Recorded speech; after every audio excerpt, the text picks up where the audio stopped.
I'm Dana Howell. I'm a senior here at the Cambridge School of Weston, and welcome back to We Are Leadership, episode 9. And today we are joined by, yet again, another sports captain, and we are joined by Nia Fifield, a sophomore here at the Cambridge School of Weston, and she'll tell you a little bit about herself and her leadership positions. Yeah, I am varsity girls basketball captain, class coordinator for 10th grade, and I'm a peer mentor this year and this upcoming year.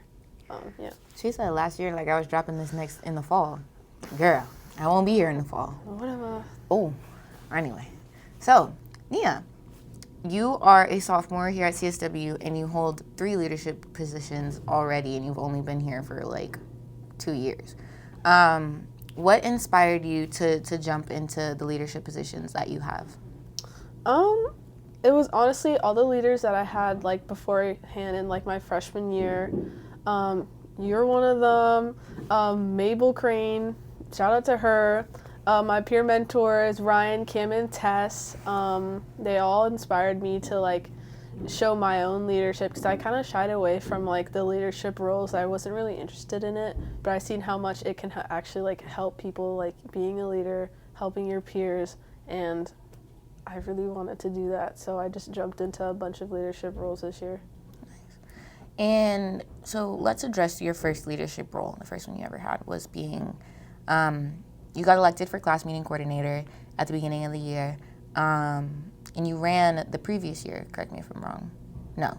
Okay. Well, you've always wanted to be a class meeting coordinator. I've seen the journey of it. Tell me a little bit about that. How are you?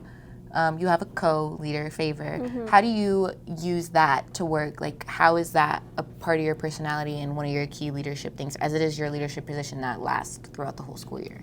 Well, me and Favor, we're pretty good friends, and he ran last year by himself, and he wanted a partner this time, and I was like, sure. I jumped, and he was like, oh, can you do it? And I was like, sure, I'll try it, because, you know, like, I never looked at leadership roles, but I was like, I'll just try it, because I was a peer mentor before, so I was like, maybe it won't be that bad. So I looked at like all the things that class meeting coordinators do. I asked other class meeting coordinators what they did like their previous years, and I was like, okay, this actually seems like a role that I'm willing to do, and that seems pretty fun.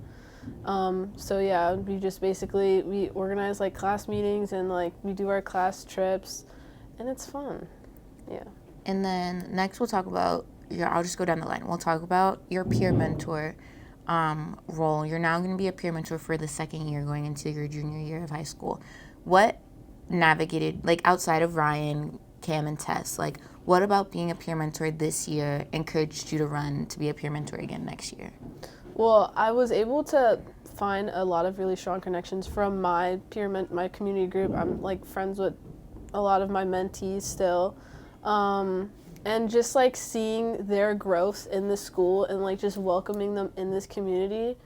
And it's just like they went from like, oh, high school kind of scared, to now like they all have their own friend groups, they all have their own interests, and they all participate in different ways in the community. And it's good to see that they're all like situated in high school and enjoying themselves. So I decided to run again to hopefully help more incoming students. I was a peer mentor. You know whose peer mentor I was? No. Oh. Yeah, that was my little. She was your peer mentor. Oh. I know. See. You'd think he'd be sad that I'm leaving. Okay. And then, of course, we have to talk about the amazing accomplishment you had this year of being varsity basketball captain. And not only were you varsity basketball captain, but you and your teammates won IGC Division II championship this year. Basketball is like your life. Like you play basketball for the Boston Showstoppers. Yeah.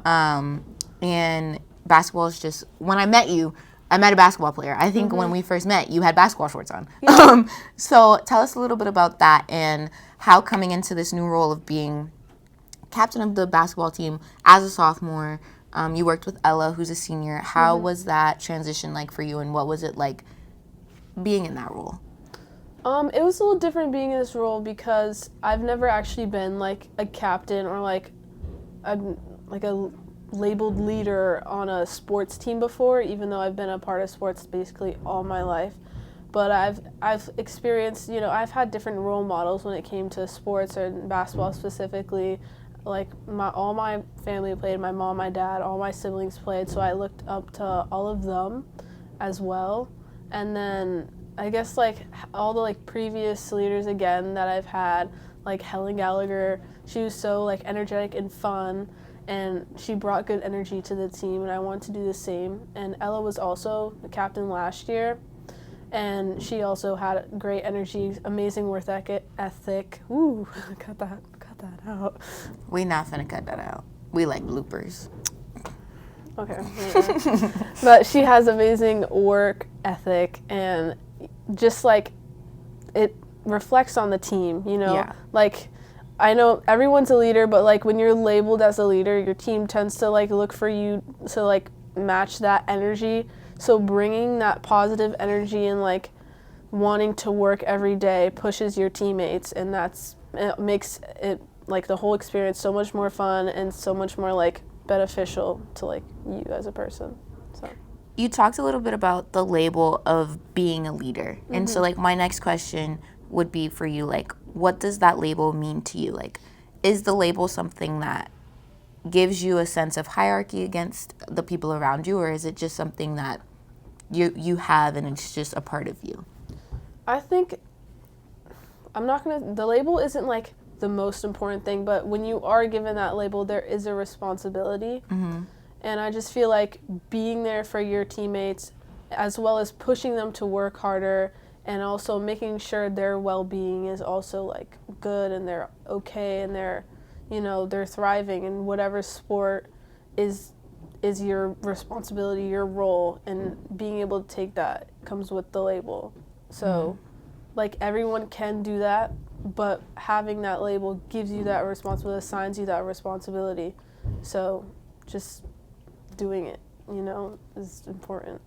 So when I made the decision, of course you have other leadership roles, but we're here to talk about you being a sports captain. Mm-hmm. When I made the decision to have sports captains on my podcast, it was giving you all a light to talk about I feel like the major part of leadership that isn't highlighted enough. And I want to ask you, like, as a sports captain, what is an adversity and challenge that you may face that people aren't aware of? I watched Funny Wen's episode, so my answer is pretty similar to her. Yeah. It's just the pressure that comes with that label, just knowing that, like, your team is relying on you, like, it's a lot. Like, you have to, keep that positive energy all the time. And with me, Maddie would know this, I tend to get, like, frustrated a lot when we're losing because I know we can do better. We've all seen it. Yeah. We've Yeah. seen you throw balls. We've seen you cuss people out on the court. Yeah, we've seen it. You're good. And it's like, it's all love. Like, if I'm yelling at my teammates, it's all love. Mm-hmm. And I make sure they know that after the game. Like, I know I yelled at you during the game, I didn't mean it to be angry, but I just know we can do better. And I think that's being part of a leader. It's important to, push your peers to do different things and try different things and be the best that they can be. Although it might seem like you're being rude, it's all love, There's like positive reinforcement and then there's negative reinforcement. And it's not like I'm going to them being like, oh my God, you suck. It's not like that. It's like, let's try and do this. Come on, let's go. Like, you got this. Like, push yourself. Like, kind of like that.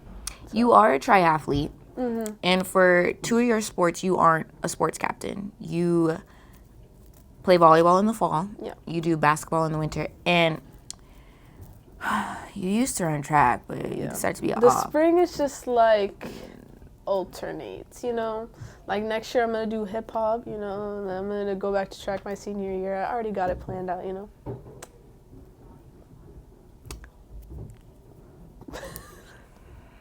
What? Anyway, so what's the, like, how do you carry being a captain in the winter into I know, like, in the fall, like, that's your prep time, Mm-hmm. How do you carry captainia into your other sports? Like, I know you don't have that role in your other sports, but how do you give that same energy in every other sport that you play, even AAU basketball in the spring? Yeah. So, well, in the winter, it helps me like reflect on my feelings, and especially since I'm a leader, like it's not like I'm ignoring my emotions, but I need to reflect on them so I can bring the energy. And just like doing that throughout the season, like regardless of a label or not.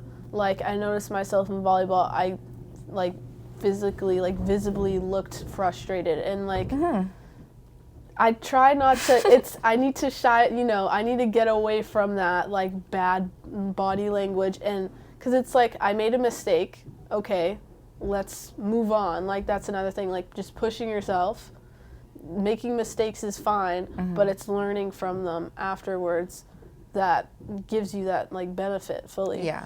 So, just, pushing myself, and then, like, helping, like, trying to correct my mistakes, but learning from them, and that's pretty much all. You talked about reflection, and of course, self-care is so important, and this, I guess, applies to all your leadership roles. You work with so many different people. Yeah. Because when you're a peer mentor, you can either have one co-peer mentor or two. You work with somebody else to be a class meeting coordinator, and then you always have a co-captain for your sport. How do you remember to be true to Nia? Like, how do you remember to be true to yourself within your leadership position? Yeah. Well, I take my free time pretty seriously in terms of what I'm doing. So in my free time, I give myself my mental breaks that I need. I'm very social, though. Like, I talk to everyone. Like, I don't, it's not like, ew, that person. Like, no, I'm fine with talking to anybody. Like, I'm willing to talk to anyone. I don't care, like, who they are, honestly. So, yeah, I'm very social, so my battery doesn't, like, run out too fast. Yeah. But I do have my breaks, playing basketball, just sports in general, just, like, by myself with my headphones in. Eating a whole box of a Papa John's pizza. Okay. Yeah. Yeah. Oh, sorry. Yeah. You didn't like that? No. I want all my guests to feel comfortable, but it's different. Like, you're like my little sister, so it's like... You're my birthday twin. Guys, we should put our Cash Apps in the link. Yep. Cash App was gonna pop up right here, and he's not gonna put your Cash App. November 15th, Cash App us. Thank you. There's so many videos of me being like, put it right here, and then I look stupid because there's nothing there. Editor? Where's the editor? Anyway. It's fine. Yeah, it's fine. It's fine. Whatever. You have, leading me into my last two questions about yourself, and you've seen all these leaders. You've mentioned so many. Yeah. What is a piece of advice that you want a future leader to have? Well, I have three questions. What is a piece of advice you want a future leader to have from you if they were to watch this episode of the podcast? Just know yourself. I think reflecting on your own emotions is what helps you become a leader. Like, knowing how you're feeling is very important. That always should come first. And then using that to also help others, like using your own experiences to help others. It's really important. And don't shy away from the position. Don't be scared to take on the position, because chances are you're probably going to do better than you ever thought you could. So confidence is key. Confidence is key. Be confident in yourself. Because sometimes, like, if you're not confident within yourself, nobody else can be confident in you. But I've always told you that, to be confident in yourself. And I'm sure your mom and your sisters, your brother, your mom, I said that twice. Your dad. I've always told you to be confident in yourself. And then you have so much time left. You have 2 years left here, which might not seem like a lot of time, but you can do a lot in 2 years. 2 years. I'm going to be a junior. Yeah. I'm going to be 18 next year, technically. Relax. You're going to be you're going to turn 17. And then I'm turning 18. In your senior year. Don't rush it. That's fast 2 years. But please go by slow. I enjoy my youth. I don't want to be an adult. I don't want to pay bills. You think that's what I do? No, but like your mom. my parents. Yeah. I look up. Shut up. Hi, Mom. I love you. What about your dad? And my dad. I love you. No. My dad is absolutely gonna like open this on his computer on YouTube. Nia, send me the link on Instagram so I can watch it. I got you, Papa, and I'm mentioning you right now. So You just gave hearts to you guys. Those You guys give me confidence. You guys push me. You're the first leaders in my life.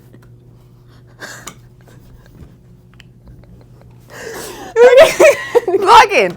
I am. Okay, back to my question. You have 2 years left here. What are your future leadership goals for yourself? Well, my future leadership goals, just keep taking on different positions, trying new things. I'm very open to trying new things, new sports. That's kind of my thing. Would you ever be an AIA head? I definitely thought about it. Identity is really like personal to me, you know. I have many identities, you know. Don't look at me up and down like that. I literally didn't even do nothing. Yes, you did. You're making me look. Yes, there's video evidence. He'll cut that out. He's not listening. He's watching. He's listening to. He's doing homework or something. I don't know. But yeah, they're also not supposed to know he's back there. They do though, because in the last video he talked like 5 times. But anyway, yeah, I get that. You know, I think it's something hard. It's something hard to do, especially because I feel like for you, especially, I've gotten to know you a lot, and I know that there's so many parts of your identity that you're still discovering and that you embrace fully. So I think that, I think one of the biggest things for you is I've seen you come to BSU more to embrace that part of your identity. I know that you started going to mixed heritage and stuff like that. Yeah. So it's hard, you know. Like, I love Black Student Union. I love getting connected to my Black side, you know. Gotta love, but my thing is, like, being biracial is, like, low-key difficult because I feel like you're always choosing one. And I don't want it to be, like, choosing one because I'm both. Like, period. It's very annoying. So that's why I like mixed heritage. I don't show up as much because usually I'm busy or I don't even know the meetings are happening. But I love mixed heritage. Y'all gotta send Nia like a separate email, like, hey, Bookie, we meet in. Yeah. And then my last question for you, before I let you plug some stuff, is who is a leader that has impacted you or in a positive way? And then there's so many. A sub question is who is a leader that you want to see on the podcast? Well, I would say the biggest influence on my life, like, period. Here. At this school? At this school. Oh, a leader at this school. Yeah. Oh my God, there's so many. You was about to say like your mom or something. You're right. Sister. You're gonna say Maya. My sister definitely has the biggest influence on my life for sure. Yeah, you didn't give her a shout out. That's crazy. Maya, I love you sincerely. Okay, shout out to you too. How many shout outs have I done so far? I don't know. We can put like a count on the screen if you want us to. Yeah. I think we should do that. He's locked in. He's taking notes. But at this school, honestly, I would say you. Oh, you finna make me cry. Don't do that. Yes, let me make me cry. Okay, but you're, I have yet to cry on an honestly, episode. like, you're probably my first friend at CSW. Like, you're the reason why I'm so comfortable at this school. Like, I came here, I was a little scared because the only ever time I'm like new to a school was kindergarten, and you know you're a child, so it's like it's easier, you know, and so was the whole entire class. But like coming new into high school, it's scary, especially since I was in public school before, and coming into private school, and it's like, oh no, like I need to find friends, and it was just so easy. Like there's just one night, and you guys got Tasty Burger, and I just Five Guys, and I just stole your burger, and we're just friends after that. And it was just so easy. It made everything so much easier. And then there's like just a whole group of people, a diverse group of people that have identities that are similar to me, women of color, you know. And I'm just welcomed into that group immediately, and it was just so much more easier to be, you know, welcomed into a new environment, and it helped me realize I want to do this for other people as well. So that helped me become a leader.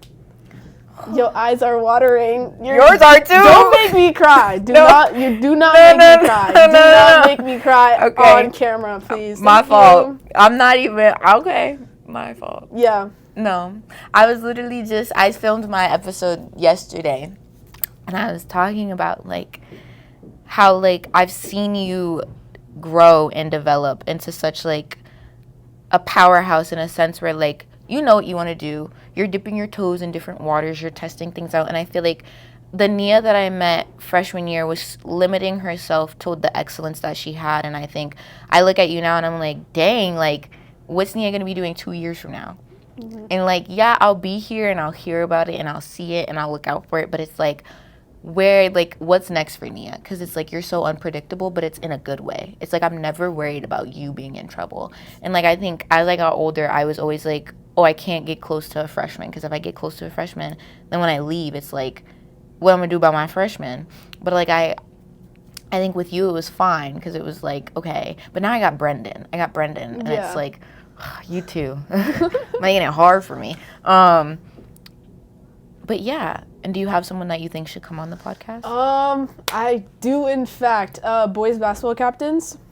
I literally was just varsity. Manny and Sam? Sam Kugler, Manny Cabana, get here now. Sit on the couch. Yes, Dana, this podcast is excellent. Oh, thank you. I love your episodes. How many have you watched? I've watched a bit of all of them, to be honest, but they're long episodes. Yeah, I fully finished Fun You Ends. Rafi's and Ryan's is 27 minutes. I haven't started that one yet, but I will watch it.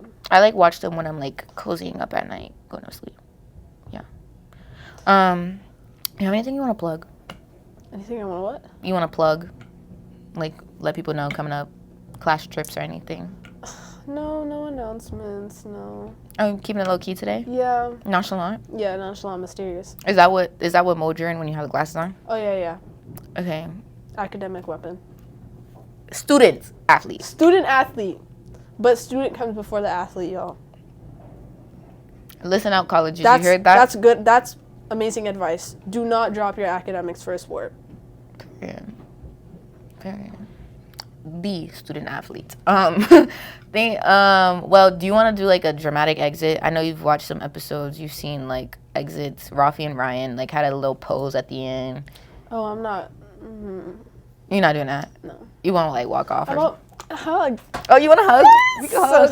Oh my god. I love you, Dina. You're so cute. Thank you. Well, thank you so much for watching episode 9 of We Are Leadership. Please stay tuned for episode 10. And thank you so much, Nia, for being on my podcast. You did so good. Y'all, she was nervous. You can't even tell. Yeah, I was honestly nervous, but I was excited too. Yeah, period. That's it. We're going to go eat lunch. Thank you.